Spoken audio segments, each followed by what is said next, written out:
Hi. Anything on that whiteboard that you don't want on that whiteboard? Oh, let me, there we go. All right, we are officially recording. Welcome to the Coaches Kickstart Club call. We have people that are coming on board as we speak. How you doing today, Karen?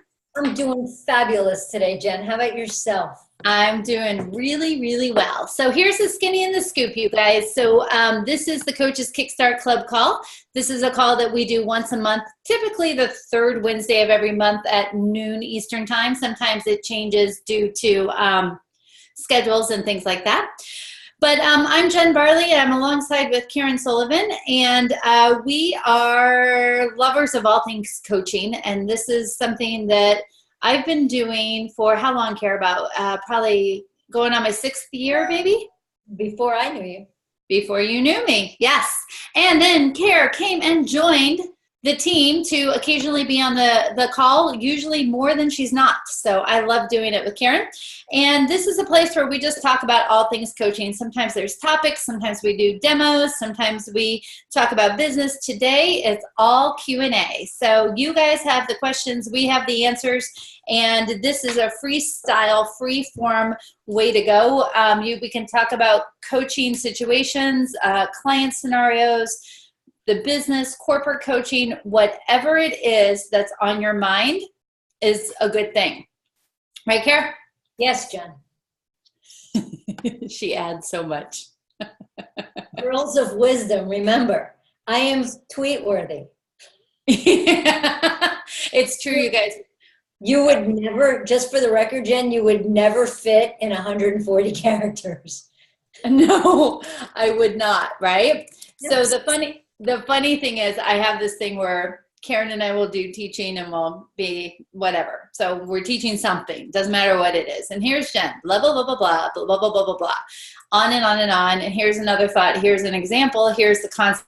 Here's how you apply it, blah, blah, blah, blah, blah. And then Karen will say 5 words and everybody will be like, oh my God, let me write that down. And so we joke that she is the tweet-worthy one of us. I just am filling spaces between what Care, the pearls of wisdom. You just have a lot more than 140 characters, honey. That's all. That's right. All right, you guys. So here's the skinny and the scoop, as I love that term. So go ahead and type into the chat any questions that you may have. You can send it to all panelists or to everyone, the attendees as well. It doesn't matter to us. But anything that's coming up would be fantastic. And Kara, I'm going to go ahead and do a written in question that we got. Good. Hot off the presses of our Facebook group. So we did get 2 that I saw through there. And the first one that we're going to do is from Brenda. So hi, Brenda. I feel very official. So Brenda writes, I have a question about clients that move forward and seem to go back later. How do you remind them and reinforce them of their breakthrough, etc.? So they made progress. Next time they show up, it seems to all go out the window. Kara, what do you do in that situation? So basically, I love this, Brenda, because I think that this goes a lot into what Jen and I talk a lot about is TFAR, right? Thoughts, feelings, actions, and results. And what happens is I think that what I'm hearing or what I'm seeing is that the person has some new thoughts about things. Then they're going to feel a little bit different, and then they're going to act a little bit different, and they're going to have a different result. And that initially is temporary until it's not.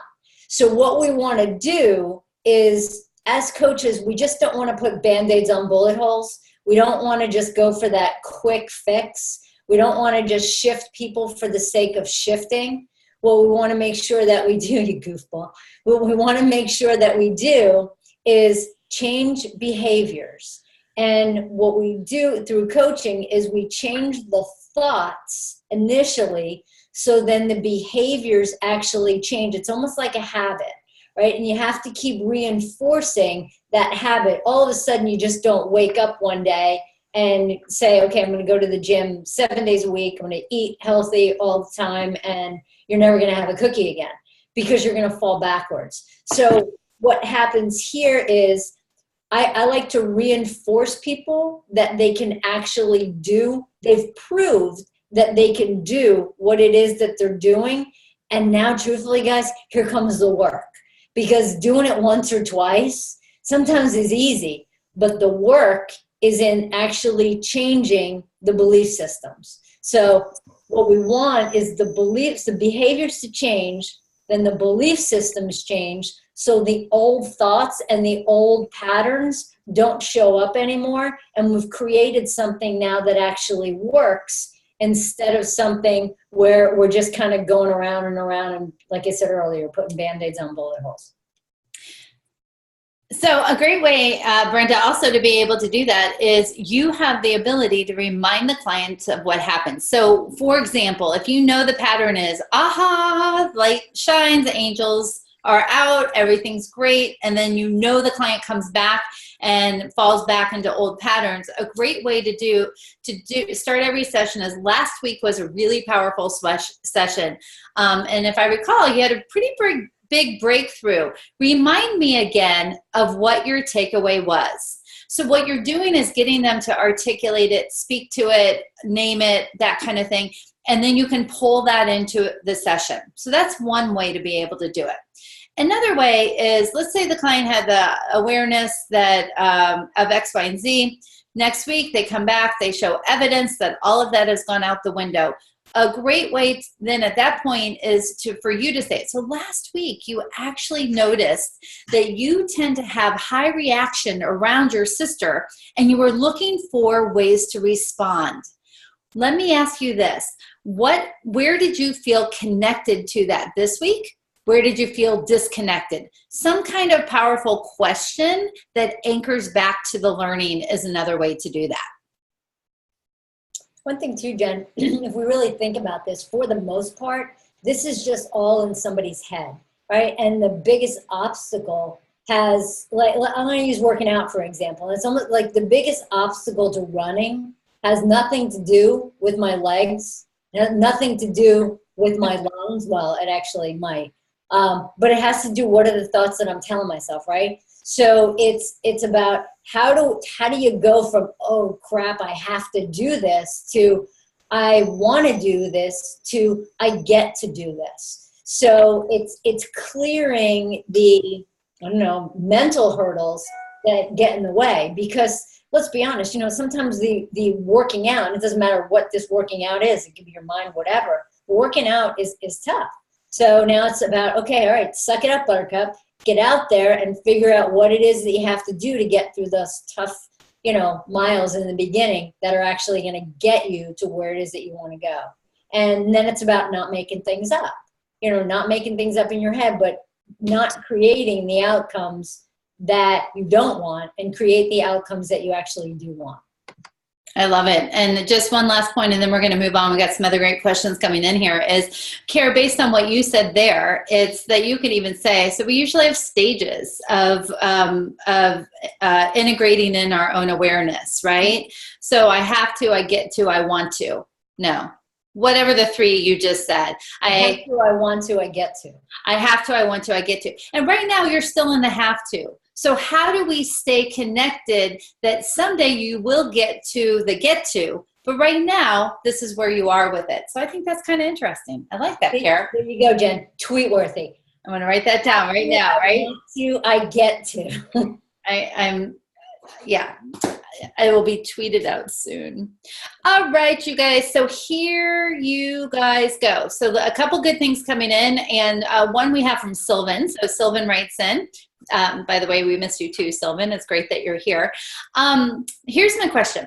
When I was describing inner blocks to a client, when I landed on the inner critic, the person said, oh, I don't have that ever. I didn't really know how to navigate that. So basically, Sylvan says, hey, there's all these blocks. Everybody has one. And the client says, not me. What do you do with that? So, Kara, you want to go first, or you want me to? And then I would ask them, so there's a couple of things here. I would ask them, then why don't they have what it is that they want? Why don't they have what it is that they actually want? Also, you think about it, right? The inner critic is really, really personal. And sometimes people aren't ready to see that they don't have one. And I'll be honest with you guys, I didn't think I had one. I had none, right? I'm like, what? Because why? In my mind, that was a weakness. So why would I have something that would be a weakness? Because that was the mindset that I had back then. It was just like, well, if I say that I'm not smart enough, or if I say that, you know, I'm not, that I don't have a voice, it just shows that I'm weak. What it actually is it takes a while for some of these things and some of these concepts to actually click, some a little bit quicker than others. And then it's the, oh my gosh, yeah, I have that, and I have that, and I have that. So it takes you getting to a certain point of acceptance before you can actually say, yep, okay, yep, that's the I don't have a voice one. That's the, okay, you know, I'm not smart enough. And the inner critics bring more friends with them. And then they have, you know, a posse of inner critics, which isn't a bad thing. It's just figuring out then how do you work with them, and then how do you quiet the noise. But I find that it's really, really, really normal in the beginning of coaching relationships for people to say that they don't have that, especially with, I find that with people that have a little bit bigger egos. Because it's harder for them to look at it because you perceive it as a weakness. So the other thing I'm going to add to that, Sylvan, is here's some ways to be able to address it with the client. And one is to say, I love your confidence and your in yourself and how that shines through. You know, sometimes people will really notice an inner critic because of the energy they give it. And I got to say, it's fantastic that there's really no energy around it. A different way to look at this is think about the times, the moments, the split seconds. So what you're doing is reducing the hugeness of it, and you're making it normalized, and you're also just saying it in a fraction of time. That split second when you hesitate, or there's maybe a self-doubt, but you blow through that anyway. So what you do is you articulate their ability to quickly get through it and say, you know, what do you think that hesitancy is? If it's very important for them to explore this, right? So this also comes into a question that Erica's asking about educating the client versus just coaching. So sometimes we educate the client around our blocks, our belief systems, the things that don't work for us. And then the key question you have to ask yourself is, why am I educating them? What is it that's really causing this to be here right now? And so usually my guess is your client, Sylvan, isn't having an inner critic moment because they're not even identifying with that. So you could explain it through the hesitancy in the split second, or just let it go until it actually comes up in the coaching session, because at some point it most likely will. So that's what you need to kind of to go with. So a lot of times we'll do education, but it's not to convince, and I'm not saying you're doing this, it's the only word that comes to me. It's not to convince the client that they have all of these things. It's about the awareness that sometimes it interferes with our life. Did that make sense? Yeah, I think it makes sense. And I think one thing too, Sylvan, is I don't get as focused on identifying what those inner blocks actually are, right? Something's in the way. And it doesn't matter what you call it, something's in the way. So it's able to identify what's in the gap. So here they are, right? Here's where they want to be. What's in the way? I don't care what you call it. You can call it a limiting belief. You can call it an inner critic. Doesn't matter. But something's in the way, and we want to figure that out. And I find that sometimes when I tried to over-explain some of those blocks and what they were, it was more confusing for the client than anything else. So I just go with the what's in the way, and it's a block. Love it. So I'm going to now dovetail into a question that Erica asked a little bit. She says, so how much do you educate the client on this theory of change your thoughts, change your behaviors, and your belief systems, right? And then later on, she goes on to ask about the role of a coach as a teacher of how this stuff works versus the role of the coach asking the questions informed by the theory. And then how does it fit into the ICF guidelines? So here's the deal. There are moments of education that can come into coaching, and there's really a wide spectrum of how people do it. And then I'm going to talk a little bit about the purity of the ICF guidelines and where they come into play. So One of the things is if you are going to educate, consult, mentor, and coach, that needs to be fully disclosed to your clients when they sign up. How much do you do? How are they going to know what's true coaching and what's not? It has to have a conversation about that to be able to stay within, this is when I coach and this is when I teach, for lack of a better word, right? The other thing is there are ways to do easy education that's still empowering.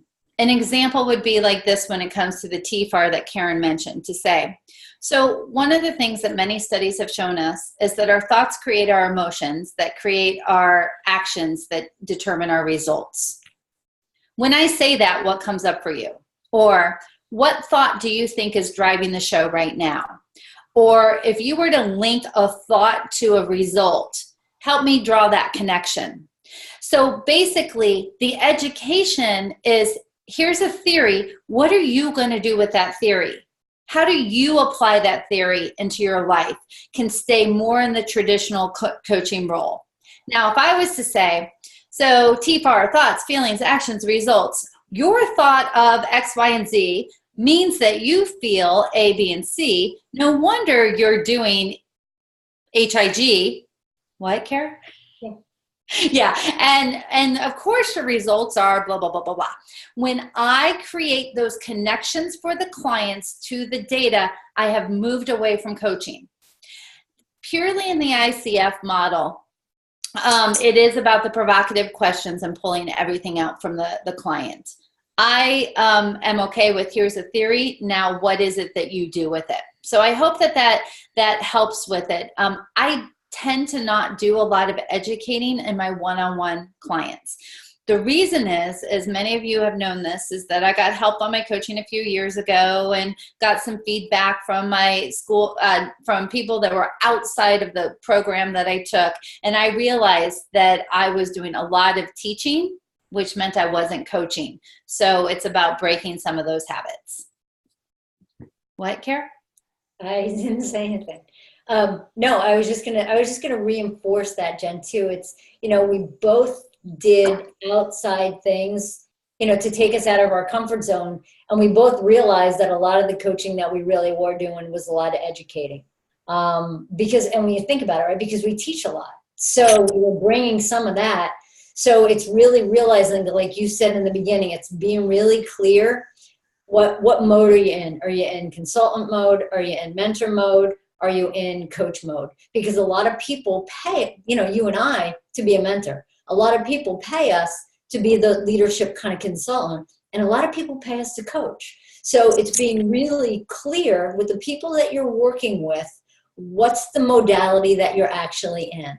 And the ICF, yes, it's about true, pure coaching where you're not giving any answers. You're not giving advice. You're not telling people what to do. There's a couple other, coaching modalities out there that don't subscribe to the same ICF core competencies. They still call themselves coaches. So it's really being really clear, what umbrella are you falling under? And for Jen and I, we really fall under the ICF umbrella because that's, for us, it's professionalism. It's falling under a set of standards that actually really work. Awesome. Great, great, great. All right. So I'm going to do another question here from Donna. It says, she says, hi, I need to update my LinkedIn profile with recommendations for my coaching. Do you have suggestions on how to request referrals from current and past coaching clients? Curious if it's more effective to give clients some structure because there are certain types of information that's more attractive to future clients, and I'd like to influence the language. Yes. So there's a couple of different ways to be able to get testimonials, is what I'll call it. One is you could have a simple sheet that I want to say no more than 3 questions on it for your client to be able to fill out. And then you could say, how about I draft something from what you wrote and send it back to you, and you can change it, tweak it, approve it, whatever. That's a great way to start to gather information about what it is that you want to showcase with your coaching. Personally, I love testimonials that showcase how you want to be known as a coach. So if you want to be like Karen, right? She'll either hold your hand or kick your ass, right? Or sometimes kick your ass while holding your hand. We haven't said that in a long time, Kara. I know. But if that's how she wants to be known, some of her questions may even be, where did I kick your ass and where did I hold your hand? How effective was my kicking your ass style, right? I'm just making this up right now. But that's going to draw out questions that go on brand for her. So Donna, if you're looking for, let's say you want to do sales coaching, I know you're interested in that, and do that. I'm not sure if that's what you're thinking. You're going to want to pull out testimonials that speak to the value that you brought as a sales coach, more so than she really listened to me.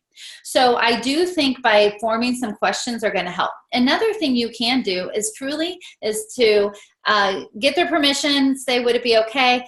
I have done some drafts of things based on what people have told me, and then give it to them to be able to review it. You could also ask them to take a stab at it. People tend to take longer on if you say write it word for word than answering questions or reviewing something that you have. So I hope that helps. So also, Jen, I just want to add to that. What I feel like that you want is the, is the before and the after, right? You want the rags to riches. You want the makeover aspect of their work with you. So, it's what was the situation that they were in, right? You could, I don't know if maybe you want to give us some questions or how you want to do this. And Jen, maybe you can, I'm just going to throw out some words and then you can put it into how they can actually apply this, right? So what was the situation that they were in? So what are they trying to change, right? What were they challenged by? What were some of those circumstances? And then you want to actually put in here, what did they do, right? What was the action that they took? And not just hiring you, but what kind of insights did they get? What kind of exercises did they go through? What kind of approach did you bring to the table that was the one that really stuck out in helping them get out of their own way and helping them launch forward? And then finally, what's the result? Right? What are the outcomes? What are the feelings, right? Are they satisfied? They're happy. They don't have as much stress. They are in complete, bliss land. So what did they achieve and what have they experienced since actually working with you?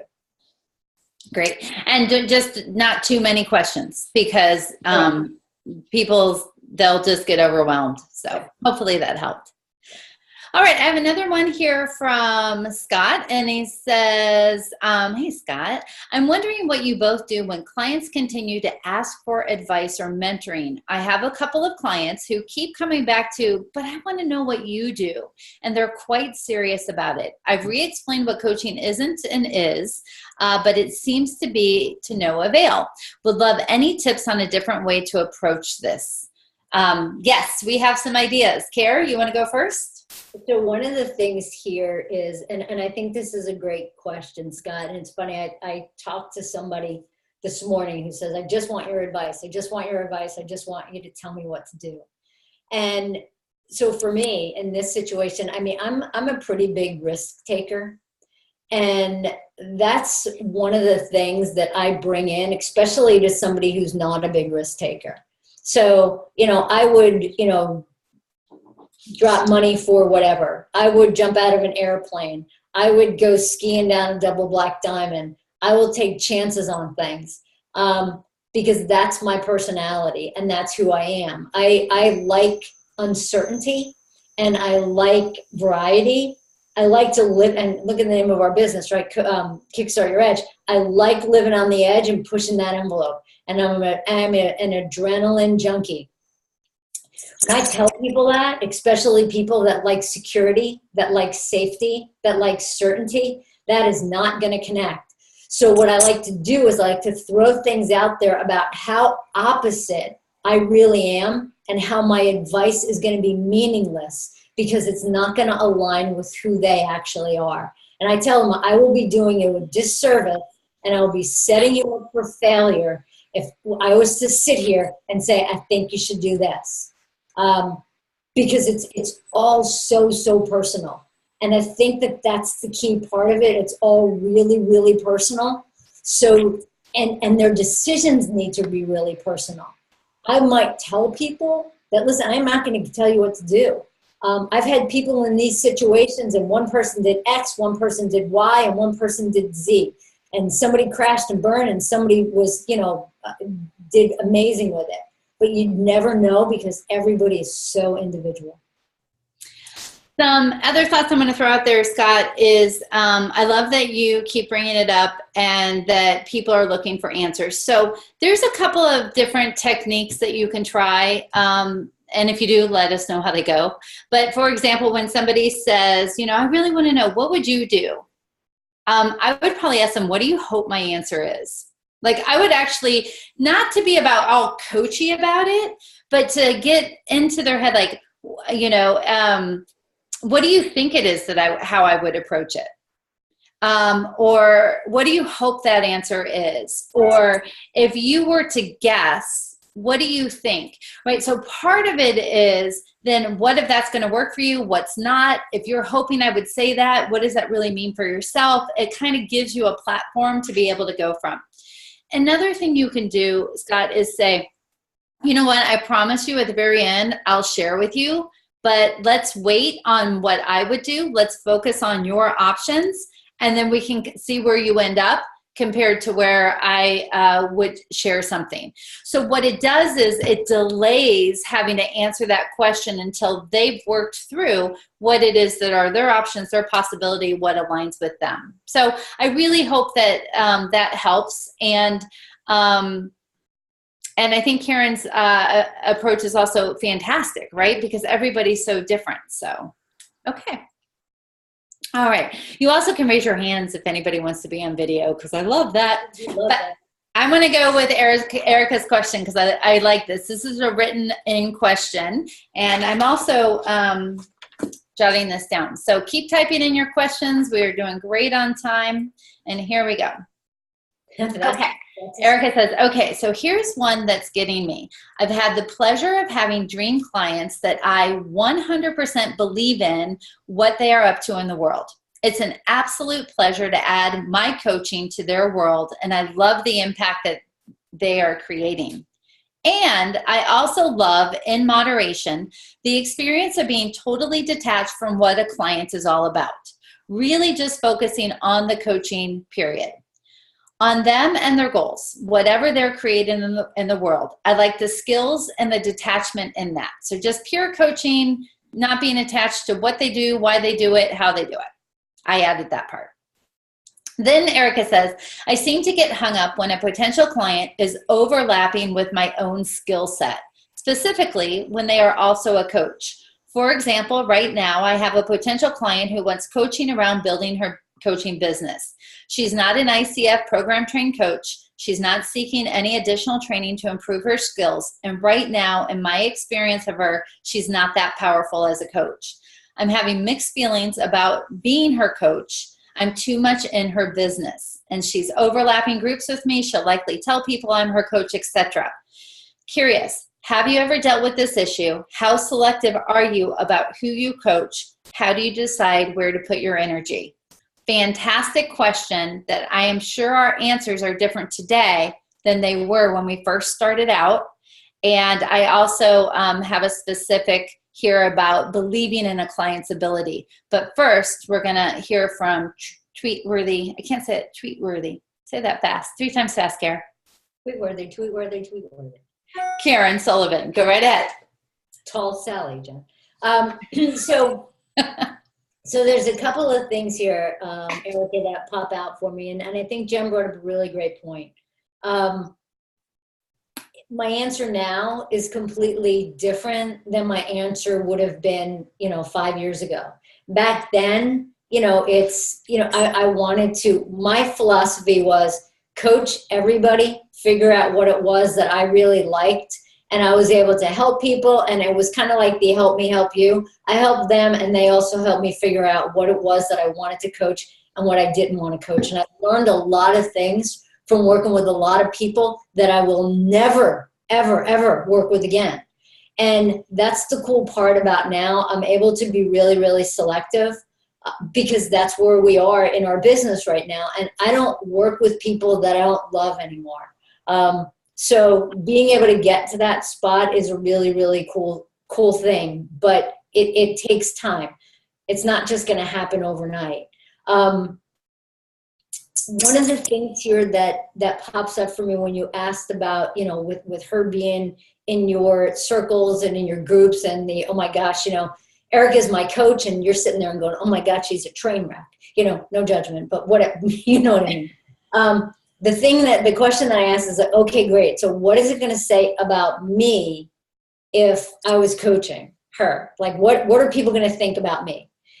If I'm coaching somebody who doesn't subscribe to any of the same things that I do. So the thing is again, Erica, how are you going to detach from that? And what's the stories that you're making up? What are the things that you're telling yourself about her or about how she shows up? And the truth is that not every client is a good fit for you. When you sit here and you're like, should I do it? Should I not do it? Blah, blah, blah. You're in your head. You know, my thing is, if it's not a hell yes, then it's an I'm out. You want that as a tweet, Jen? If it's not a hell yes, then it's a I'm out, because I don't want to do that. So when this person is taking up that much energy in your head, there's a reason, because your instincts are telling you something, Erica. And the thing is it the instincts that this isn't going to work, or is it the fear about what's it going to actually say about you? And I'm gonna throw out one other point too, Erica, to consider. I'm gonna be honest, is that you, from what I know of you, Erica, is you care a lot about being a really strong coach. You value continuing education. You value putting yourself out there and getting feedback. You are full on in the deep end of the pool and being the best coach that you can be, and you value continued education and training. And so there's a part of this that could be, I'm just going with a thought, I'm not saying for sure, but to explore, does it feel like you're supporting the somebody who isn't ICF trained? Whatever that is, I'm just throwing that to you to consider, because that could be part of it as well. And that's a great point. That's a great point though too, Jen. Think about that for a sec, right? Because it's almost like she's everything and then Erica isn't, and not necessarily in a good way. Because Erica does. She stretches, she grows, she takes classes, she will put herself out there, and she's professional, right? And this person isn't that. So I am going to share something. So this was about how do you decide. So the other thing is, you have been asked to help her with her business and not with her skill set. So then it's, can you separate the two together from each other? I often get asked to help people with their business, and that's more of a mentor / coaching role. So it's usually a split in terms of how I approach that. I got to tell you, if I don't believe they're going to make it in business, I can't coach them. And I'm just being honest, because I think being a business owner and being a coaching owner takes certain qualities, characteristics, mindset, determination, perseverance, willingness. And if I'm too in the story and have an opinion on whether or not they have those qualities, I just check out and just say I'm not a good fit, or I'm not taking on clients, or whatever have you. So part of it is I have to realize where does my opinions, and they could be completely wrong, by the way, obviously, right? But where do they come into play? And how will that help me or hurt me in my coaching relationship? Because I can get frustrated if people don't sort of take that action and stuff to move themselves forward. So I know that about myself. So I do a lot of questioning a lot during the, hey, let's see if we're a good fit, to find out if they're truly a good fit. Anything else to add there, Karen? And that's the thing, right? It's okay if they're not, because they'll be a good fit for somebody else. That's right. Totally. And one of the things too, just real quick, Jen, is making sure too that all the decisions that you're making are in alignment with who you really are. One of the big things that, Jen and I stand on, one of our pillars is integrity. And if we're not going to be in integrity, we're not doing it. That's a non-negotiable. And to show up to where Jen was just talking about, to somebody that, like, I am not going to take somebody's money if I know that it's just not going to work. It doesn't work for me. And it's ultimately not going to work for them. And I don't feel like that's fair. I will not, we're straight shooters. And that's how we show up, and that's how we've built our business. So make sure that you're in line with who you really are, and that you can help them. And I'm not saying, Eric, that you can't. This was just a side note. Make sure that you can really help them, because we can't help everybody, and we shouldn't want to. Well, I don't want to say we shouldn't want to help everybody, but we're not the coach of we're not the coach of everybody. Let's just leave it at that. We're not the coach of everybody. Hashtag that. So, and so here's the other thing. It's okay to not want to coach certain people. Just know that, right? So don't feel guilty, or I should, or how come I'm not helping more, or whatever have you. So I basically put my energy around coaching and clients that are willing to do the work, clients that are dedicated to the process, clients that believe they could do it differently even if they don't know how.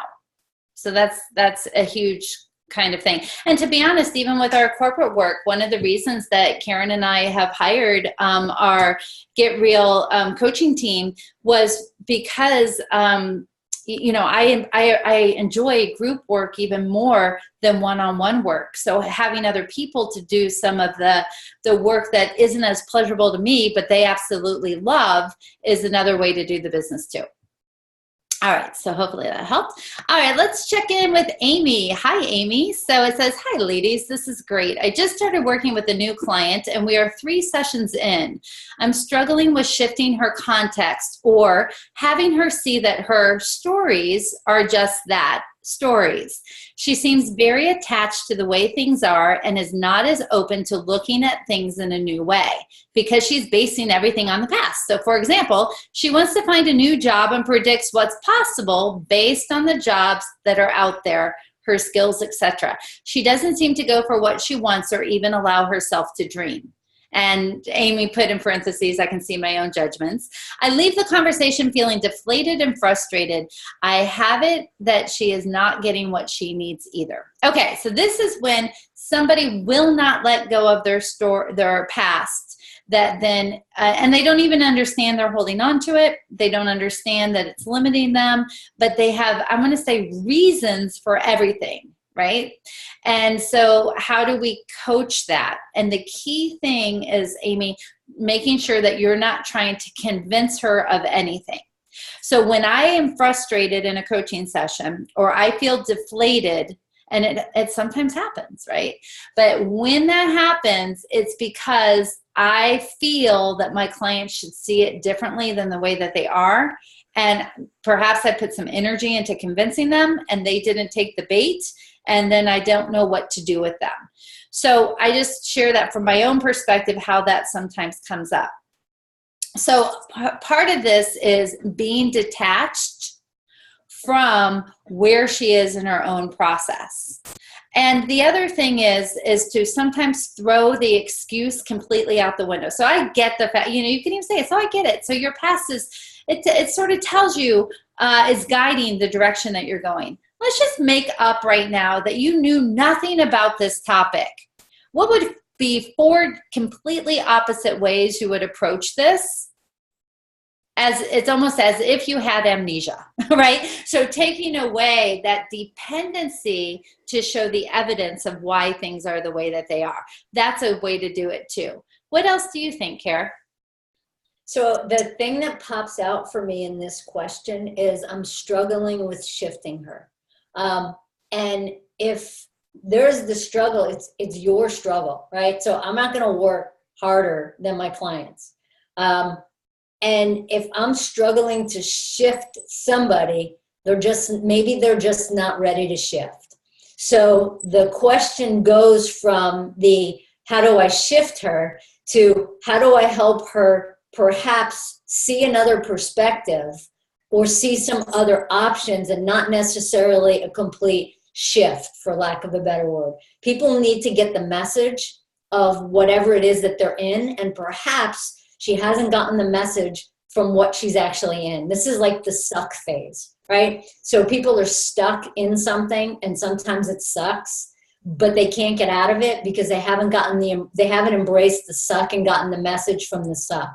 There's nothing worse than well, there's a lot of things worse, but it's going into a coaching session, right? And having that, and it's funny, I used to do some mentor coaching session, and some of you probably heard this story before. I'm going to tell it really quick. But I was going into a mentor coaching session, and I had come off a call where I was freaking pissed. I was on fire. I was dropping the F-bomb every other word. I was mad. And the coach that was on the phone with me kept trying to ask me, so what's possible? How can you make this look a different way? What's the benefit? How could you, look at her in a better light? What is it that what is it that you can do to make this actually work? And the answer was nothing. I'm pissed. So the bottom line here was I didn't want to shift. I didn't want to get out of that because I had to be pissed. I had to get angry. I wanted it, and being frustrated was okay. But it's recognizing in that situation, right, as that coach, the issue was that coach hated conflict, and I was in conflict. I was okay with it because I've dealt with it before. I've dealt with it again. And I was venting, and I was really, really angry. But watch your own energy around when these things come up. Because if you're in a struggle, that says a little bit more about, okay, there's got to be another way to go here. For instance, I had a conversation with a kid yesterday that I was coaching, and he had a real struggle with this girl that he had some issues with a couple of years back. But the interesting thing, the struggle wasn't with the girl. The struggle was, what does that relationship represent to a bigger thing that's more important to him in his life? So often when people show up with some struggle, this is where that thing behind the thing pops in. And we got to figure out what's really, really going on before we shift. And one other thing, Amy, that I want to throw in here, you just typed in, I'm definitely working too hard. And you had earlier mentioned she doesn't seem to, you said, I'm leaving the conversations feeling deflated and frustrated, and that she may not be have a conversation about it. And just say, you know what, I want to do a check-in with you before we get started on today's session. I get the sense that right now we may not quite be on the same page, and I want to check what's working about what we're doing. What do you want to have done differently? And you can even say, I realize that I feel like I'm trying to get you to see a concept, and I'm going to let go of that concept so that we can move forward. So taking some ownership in it, asking, getting some feedback is a great way to do that. So, the thing is, when we're frustrated with a coaching session, usually it's because we offer suggestions, they don't take them. We offer theories, they don't buy them, or they're not willing to do anything different. So go back to being spacious and be in the space of curiosity, asking her lots of what would be helpful questions, those kinds of things. Okay. Christine, hey, Christine, she types in and says, I recently read The Prosperous Coach, and that is a book by a dude, Rich Levin, I think. Anyway, we'll find it. Somebody will type it in. Prosperous Coach. One of the things they recommend was that we invite people to have powerful coaching conversations and block out 2 hours to provide it to them. I have only provided 45 to 60-minute comp sessions to potential clients before. Is this something that you think is worth exploring? And it's Rich Litvin, Litvin, if I'm saying it right. Litvin. So, Christine, I'm going to tell you, I actually think that's a fantastic book. There's a lot of things I love about it. I just found it yesterday. It was at the bottom of a pile of books. downstairs, Kara, if you're looking for it. And it's a great book, and I really like it. I personally don't like the 2 hours dedicated to a comp session. The theory is you just coach and provide tremendous value to that person, and then the theory is they'll sign up. I actually don't think you should do 45 to 60-minute comp sessions either. I think you should do at max 30 minutes, right? So there's a whole bunch of different reasons for that. One is I do think at certain times in your practice, you need to do more comp sessions than less. Getting people to experience coaching, know what it is. You can make massive ahas, breakthroughs, perspective shifts, new ways of thinking about things. You can't hear me? Now I can. Okay. Perspective shifts, new ways of thinking about things in a shorter period of time. Part of that period of time, truthfully, should also be about working together. So for me, time is valuable. Your time is valuable. And if you spend 2 hours with somebody, they might be great to go on. They've gotten the aha, they're moving on, all that good stuff. So I don't subscribe to that. Currently, I don't even do complimentary sessions. That's just different phase in the business, not a right or a wrong. But I think 2 hours is too much to invest. What do you think, Kara? So I think, Jen, that you hit on a huge, the crux of what this is, value. So I don't feel like I need to provide, that it's going to take me 2 hours to provide value to somebody. And no, I don't do comp sessions. But when I show up, you're getting 100% of my time. You're getting that time. I like that book, and no, I didn't know where it was, Jen, but I do like that book. And I like a lot of books. I love books. And I love a bazillion things from a bazillion different books. Don't love everything from a lot of books. So what I do is I just pull out the pieces of different books that actually work for me and toss the other stuff. But I don't sit there and say that, okay, great, this guy says, that I should do a 2 hour session and just write them off completely. I don't do that either, because there's a lot of great information in that book. So when you're reading and when you're, I encourage you to read a lot of different books. I encourage you to, find, different resources. I read leadership books all the time, and I'll pull out different pieces for different things, but all leadership theories, or a lot of them are like, is this person kooky? But it doesn't fit for me. So you got to take what works for you. And the same thing, not just books, with even as you're looking at different coaching styles or different speaking styles, what works, what doesn't, what feels really good and what doesn't. So would you do a 2 hour session versus a 45 to 60 minutes? No. Okay. I was just tying it back. No, and that's why I said in the beginning that I would do 30 minutes. I love 30 minutes. All right. So we have Brenda, who has her hand raised, which means you're coming on camera unless you mute that video camera. Let's see. There you are. Let me unmute you. Hey, Brenda. Hi. I wanted to comment about the complimentary session, and you mentioned complimentary sessions depending on where you are in your practice.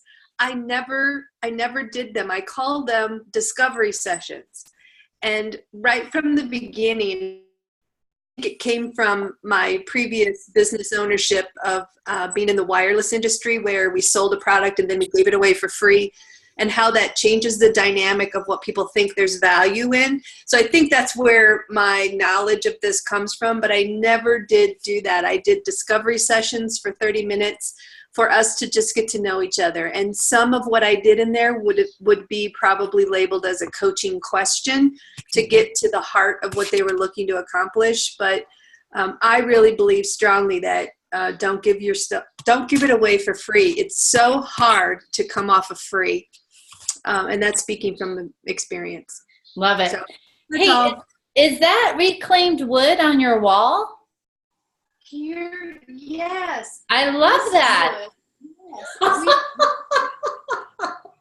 Yeah. So, this is my.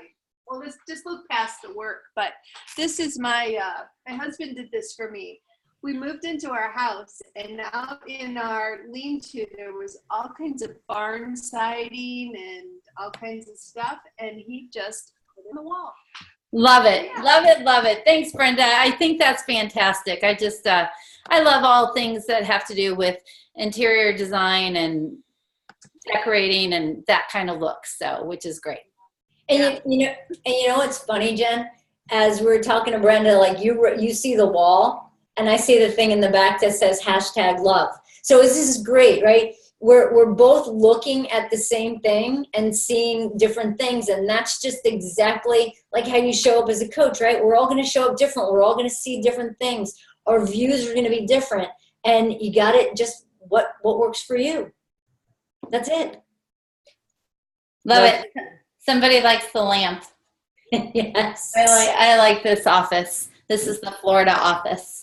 Okay, so let's see. So we learned a whole bunch of different great things here today, and we're pretty much at the wrap time.